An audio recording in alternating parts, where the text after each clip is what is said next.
抗戰時期，日本軍官為什麼都要配一把軍刀？不管是真實的歷史影像，還是那些抗日題材的影視劇，哪怕劇情再離譜，日本軍官不管說不說日語，都少不了腰間的那把军刀。一来二去，這軍刀簡直成了軍官身份的標配。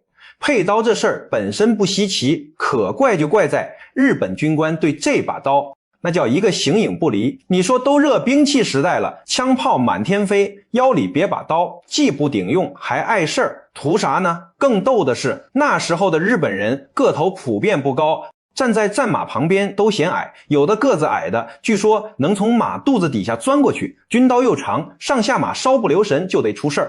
傳說那位赫赫有名的戰略家石原莞爾有回下馬就被刀鞘別了一下，傷了下體，直接給絕育了，這蛋疼的代價可夠大的。這情況恐怕不是個例，緊急時刻被刀傷了腿，戰鬥力也得打折扣。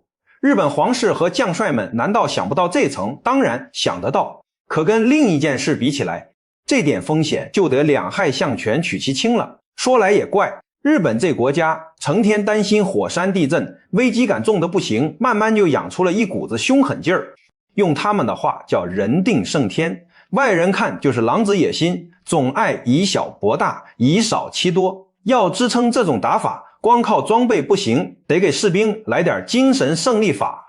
有的国家用信仰告訴士兵戰死能上天堂，有的用嚴刑峻法。日本天皇也想讓士兵不怕死，但直接用神道教，信仰怕軍人跟神明直接连線了，架空自己这個現人神，於是捣鼓出個武士道，用義和德捆住軍人，克制怕死本能去賣命，是義戰敗切腹自盡，是對天皇盡忠。可光說教哪夠，得給點實在的甜頭，把軍刀升格為武士精神的象徵不就得了？明治維新前，武士可是貴族，和平民天差地別，軍官的腰上別把軍刀，打心底覺得自己就是武士，這身份認同一旦形成，就得按武士道的規矩來。所以這軍刀可不光是刀，兩軍對壘，軍官揮刀向前，那是把生死置之度外的冲鋒號。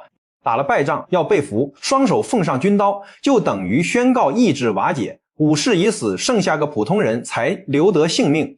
若戰敗不甘心，絕不舉槍，得用這刀切腹，才算死得其所，對天皇有個交代。天皇自然樂見其成，用一把刀換來一支不怕死的聽話軍隊，這買賣划算。所以哪怕科技再發展，軍刀早就沒有實戰價值了。日本對軍刀外觀質感的追求卻從沒停過。